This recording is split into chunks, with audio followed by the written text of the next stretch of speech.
Imagine it's the middle of the day. A 24-year-old man is pedaling a vintage bicycle down a dusty city street, pulling up to house after house, knocking on doors. But he isn't selling anything.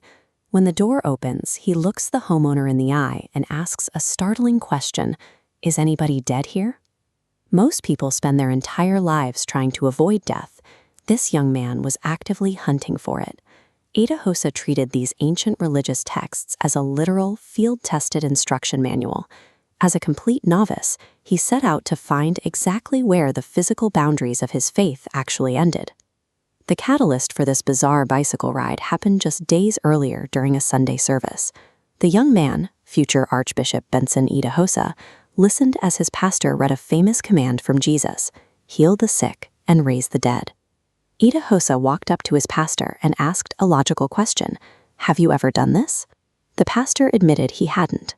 For Idahosa, that revealed a massive gap in their operations. The church had the theory down perfectly, but zero practical application. So Idahosa asked if he was allowed to try. Caught off guard, the pastor said yes. That moment exposes a quiet truth about so many belief systems. The world is full of people who accept the theory of their faith, but entirely lack the audacity to test its absolute limits. Idahosa, however, made the audacious decision to test them. This map illustrates his physical effort. Armed with just his Bible and bicycle, Idahosa rode from house to house, starting at 11. People told him no one had died, but he kept pedaling through the heat, asking that same question for 5 straight hours. Finally, at 4:30 in the afternoon, he arrived at a house filled with weeping. A 3-year-old girl had just passed away. Imagine the family's reaction. An uncredentialed 24-year-old with a bicycle steps onto their porch and confidently announces he has come to wake their daughter up. He didn't wait for a miracle to conveniently fall into his lap. He spent his entire day relentlessly hunting down the absolute worst-case scenario. Once inside, Idahosa had a problem. He had no idea what he was doing. He didn't know left from right. So he decided to treat the biblical text like a strict, literal blueprint. Step 1. Isolate the environment. He remembered reading that Jesus drove the crowds out before performing a miracle. So Idahosa immediately ordered the grieving parents, family, and friends out of the room. Step 2. Locate the exact operating instructions. He called out to the family to get the child's name. Standing alone with the deceased child, he physically flipped through his Bible until he found the precise wording Jesus used to wake a dead girl. Step 3. Execute the command. It was Enua. He inserted her name straight into the ancient text, commanding Enua to rise. Exactly 5 seconds later, the 3-year-old girl sneezed. She opened her eyes, and she finally woke up. He proved the method was repeatable. Weeks later, he executed the exact same blueprint on an 8-year-old boy. Within days, his front gate was absolutely flooded with the sick and the blind from across the entire city.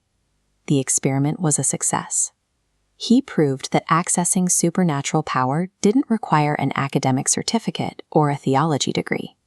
It required the literal, fearless execution of a command.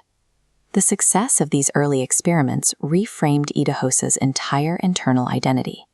The focus moved from what he was doing to who he had become. He evolved from a tentative youth asking his pastor, "Can I do it?" to a towering figure standing before massive crowds, declaring, "I am here." He anchored this new identity in what we can call the Elijah Mandate. The Elijah Mandate refers to the biblical story where the prophet Elijah faces massive opposition and demands fire to fall from the sky to prove his authority. The secret lies in Elijah's exact phrasing. He didn't say, "If I think I am a man of God," or "if you wish I am." He stated, "If I be a man of God," presenting his identity as an unyielding, absolute fact that reality itself had to bow to, and reality desperately needs people willing to force it to bow. We live in a world where the forces of destruction are chaotic and completely relentless.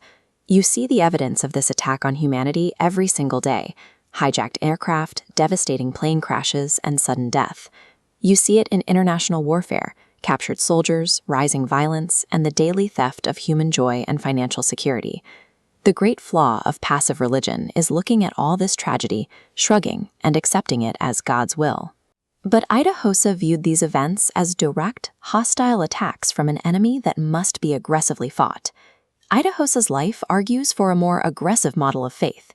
It requires adopting the Elijah mandate, ending negotiations with adversity, and commanding the darkness to leave, again and again and again.